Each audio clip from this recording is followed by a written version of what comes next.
اسی وقت مسلمانوں کے خلاف اذان دینے پر پابندی، گائے کی قربانی پر پابندی، مسلمانوں کی مساجد کی تعمیر پر پابندی، یعنی مسلمانوں کو اپنی عزت اور آبرو کی حفاظت کے لیے باقاعدہ ہندوستان کی سڑکوں پہ جگہ کرنی پڑتی تھی. ایک زمین کا ٹکڑا لاہور میں آج بھی جائیے، بڑی خوبصورت مسجد بنی ہے، مسجد شبیر اس کا نام ہے. وہاں پہ ہندوؤں کا زور تھا کہ آپ کا مندر بنائیں گے. مسلمانوں نے کہا ہم نے مسجد بنانی ہے. راتوں رات مسلمان اکٹھے ہوئے اقبال کے پاس آئے، اقبال نے کہا مسجد بناؤ، راتوں رات ایک رات میں بنا سکتے تو بنا لو، ورنہ کل تک تمہارے ہاتھ سے ہی نکل جائے. اس کے اور میرے لیے اس کے بعد انگریز کی سرکار ان کا ساتھ دے گی. اقبال نے خود چلا دیا. راتوں رات مسلمان کے ساری رات کھڑے رہے. صبح ماشاء اللہ فجر کی نماز پر پہلی اذان اس مسجد میں دی گئی. اس مسجد کا نام ہی مسجد شبیر رکھ دیا گیا کہ ایک رات بنائے.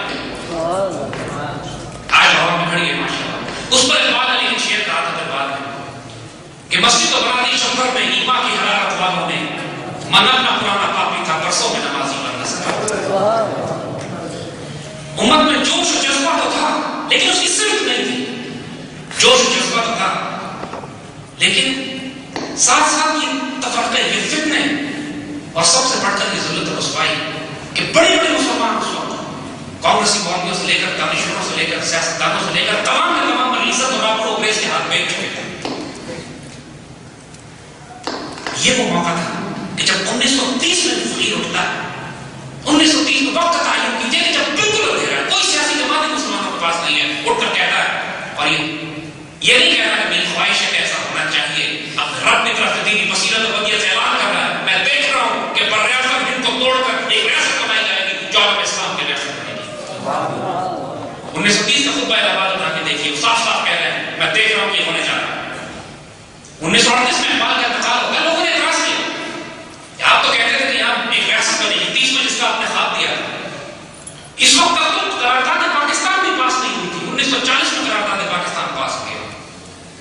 اقبال 1938 میں جب انتقال ہونے لگتا تو لوگوں نے اعتراض کیا کہ آپ نے تو وعدہ کیا تھا کہ پاکستان بنے گا، آپ نے وعدہ کیا تھا کہ مسلمانوں کی عزت دے گا، سب کیا ہوا؟ اقبال کہتے ہیں صبر کرو، عشق و فریاد اعظم تھی سو ہو چکی، عشق و فریاد اعظم تھی سو ہو چکی، اب ذرا تم تھام کے فریاد کی تاثیر دیکھیں. اب دیکھو کیا ہوتا ہے. 20ویں صدی کے آغاز میں اللہ تعالیٰ نے جو فیصلے کر دیے تھے، اللہ تعالیٰ کی حکمت تاریخ کی سمجھو گے بچوں. 1400 سال کی تاریخ میں اللہ تعالیٰ کے راز نظر آتے ہیں اس کی تبدیل میں جب ظاہر ہوتی ہے. پہلے اللہ نے قیادت عربوں کے حوالے کی. ایک وقت آیا کہ جب عربوں میں خلافت عباسیہ کے زوال کے بعد کوئی باقی نہیں رہا جو مسلمانوں کی قیادت کر سکے، جان مال عزت اور آبرو کی حفاظت کر سکے، تو اللہ نے یہ سرداری سربراہی اس وقت عثمانی ترکوں کے حوالے کی. پھر کئی سو سال تک ترک تلواریں مسلمانوں کی عزت اور آبرو کی حفاظت کرتے رہے. پھر یہ ہوا تھا کہ جب 20ویں صدی کے آغاز میں غداریاں ہوئی جزیرہ نما عرب میں، حجاز میں، لارنس آف اریبیا کے ساتھ ملک کے دو مسلمانوں کا خون بہایا گیا. اقبال نے اس وقت بھی مرثیہ کہا اس پہ. اس وقت کے جو حجاز کے سید تھے جو اپنے آپ کو ہاشمی کہتے تھے، آج ان کی حکومت کچھ اردن میں بنی ہوئی ہے، کچھ عراق میں بنی تھی، کچھ اپنے آپ کو آج محمد صلی اللہ علیہ وسلم کیے بیٹھے. اقبال نے اس وقت سخت شعر کہا کہ ہاشمی بیچ رہا ہے آبرو دین مصطفیٰ، ہاشمی بیچ رہا ہے آبرو دین مصطفیٰ، خاک و خون میں لٹ رہا ہے تو ہمارے ساتھ کوش. یہ سارے ہاشمی جو بسر تھے جنہوں نے آبرو دین مصطفیٰ کو پیش کیا اس میں، اور ان کے سامنے آواز میں اقبال نے کی.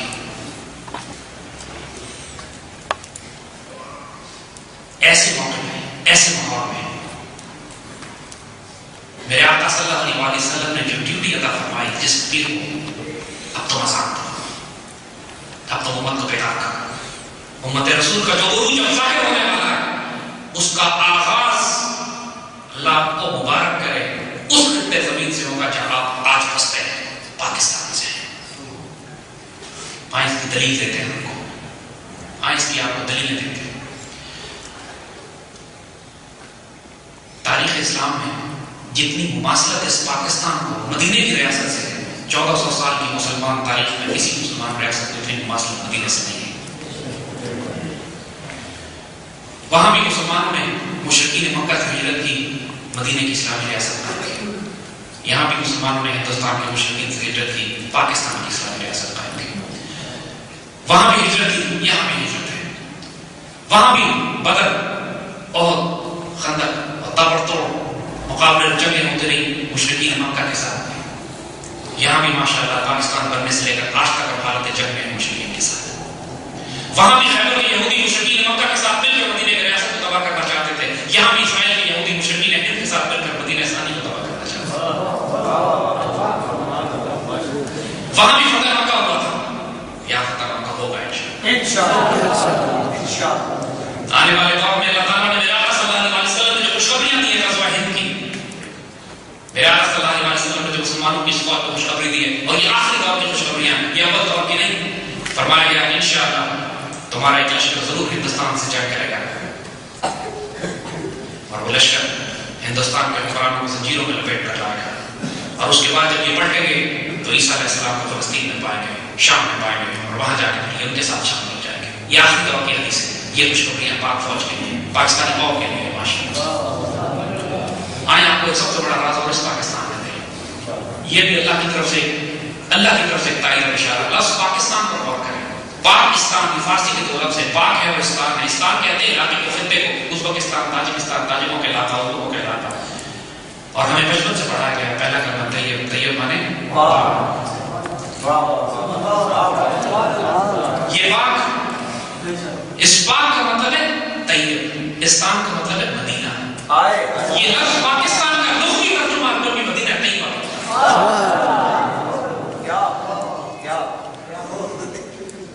یہ لفظ یہ اللہ کی طرف سے دیا ہوا ہے. یہ پاکستان, یہ اللہ کے رازوں میں سے ایک راز ہے. یہ پاکستان, یہ وہ مملکت خدادار ہے, یہ وہ اللہ کے راز میں سے ایک راز ہے کہ جہاں سے مسلمانوں کا عروج کا آغاز ہونا ہے, اس کا آغاز ہے, اس کا قیام. اور اس سے پہلے جو اللہ نے اپنی خوشخبریوں سے پہلے, بارش سے پہلے جو بادل اور ہوا کے جھونکے بھیجے, اس کا نام تھا اقبال, جس نے یہ خوشخبریاں آپ کو سنا دی کہ آنے والے دور میں اب کیا ہونے والا ہے.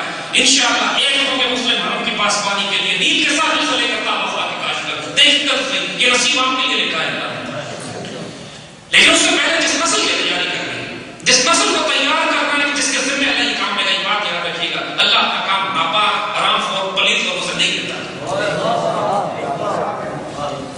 اللہ بھی شیروں اور جلیلوں کا رب ہے.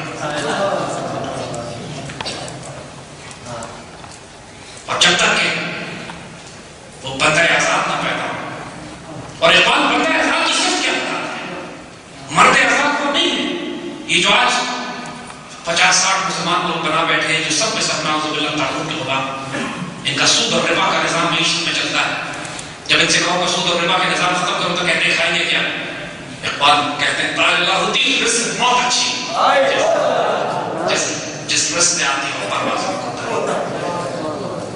جب ان سے بات کرو کہ سیاسی نظام خلافت راشدہ کو لے کر آؤ تو کہتے ہیں جمہوریت ہمارا حل ہے. ان کا آج کے دور کا سب سے بڑا خدا ہے جو جمہوریت کو بنایا ہوا ہے. اقبال جیسے کہتے ہیں کہ وہ ظلم استبداد کا وہ دیو جس کو آزادی کی نیلم پری سمجھتے ہو, جو پاؤں مارتا چلا آ رہا ہے, چہرہ روشن اندرون جو کیسے تاریخ کا, یہ جمہوریت ہے. یہ مغربی تہذیب کو قبول کرنے کی, جب دنیا آپ کو سکھاتی ہے کہ مغربی تہذیب کو قبول کرو کہ سب کچھ اسی کے اقبال کہتے ہیں مغربی تہذیب کے انڈے ہیں گندے, یہ تہذیب اپنے خنجر سے آپ کو خوشی کرے گی, جو شاہ ناز پہ آشیاں بنے گا نہ پائے گا. یہ سب بتا رہے ہیں کہ آنے والے دور میں ہونے کیا والا ہے. پھر بات فرماتے ہیں جو خوشخبریاں دیتے ہیں آنے والے دور میں اب اس مملکت سے کام کیا جائے گا. اور ایک بات یاد رکھیے, جو پورا کلام اقبال نے کہا ہے, جو پورا کلام اقبال کا فارسی اور اردو کا ہے, یہ تمام کا تمام ہے ہی اس نسل کے لیے جس نے پاکستان بننے کے بعد تھا. ہم آپ کو 1992 کا واقعہ سناتے ہیں, 1992 کا ذکر ہے. اللہ کے فضل سے ہم سوویت فوجوں کو افغانستان میں شکست دیتے ہوئے آمو دریا تک آپ سست پہنچ چکے تھے. اللہ نے آپ نے بھائی فقیر کو اجازت دی تھی کہ الحمدللہ افغان جہاد میں شامل ہو سوویت فوجوں سے ٹکرائے جا کے, اور افغانستان کی سرحد پر کھڑے تھے. رستے میں آمو دریا تھا, پرلی طرف تاجکستان کا مسلمان علاقہ جو سوویت یونین نے جس پر پچھلے 150 سال سے قبضہ کیا ہوا تھا. اور تاجکستان کی سڑکوں پر لاکھوں مسلمان نکلے ہوا کرتے تھے, اور اس کی دھمک اور اس کی گرج ہمیں افغانستان میں سنائی دیتی تھی. اور لاکھوں مسلمان اقبال کا ایک شعر پڑھتے تھے, معمار حرم باز و تعمیر جہان خیز, از خواب گرا خواب گرا خواب گرا خیز. اے جس نے حرم کی تعمیر کی ہو تو زمانے کی تعمیر کرو, گہری نیند سے اٹھو, گہری نیند سے اٹھو, گہری نیند سے اٹھو. نعرہ تکبیر, نعرہ رسالت, یا رسول اللہ, پاکستان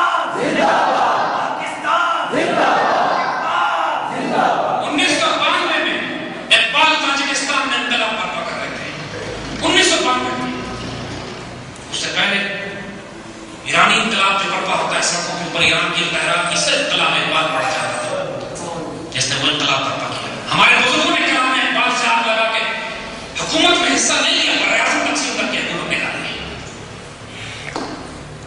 اور اب 21ویں صدی کے آغاز میں یہ دور پھر اقبال کا ہے. اقبال نے اپنی کتاب ضرب کلیم لکھی, اس کا نام ہی لکھا ضرب کلیم. پھر فرمایا کہ میں نے اس کا نام ضرب کلیم اس لیے لکھا ہے کہ یہ عہد حاضر کے خلاف اعلان جنگ. اقبال نے اس وقت کے گدی نشین پیروں پہ اعتراض کیا. آج بھی ہمارے بڑے وزیر پیر ہیں جس کو اقبال نے کہا کہ ذاتوں کے تصرف میں اوقافوں کے نشے میں قبضہ کیے بیٹھے شاہینوں کے نشے پر. وہ جہاں پہ محبت معرفت اور نگاہ ہوا کرتی تھی, جب مرد درویش کی بارگاہ ہوا کرتی تھی, پھر ان کو حکم دیا نکل کر خانقاہوں سے ادا کر رسم شبیری نکلو باہر, دین مصطفیٰ صلی اللہ علیہ وسلم خطرے میں ہو, تم اپنی گدیاں سنبھالے ہوئے بزارتیں سنبھالے.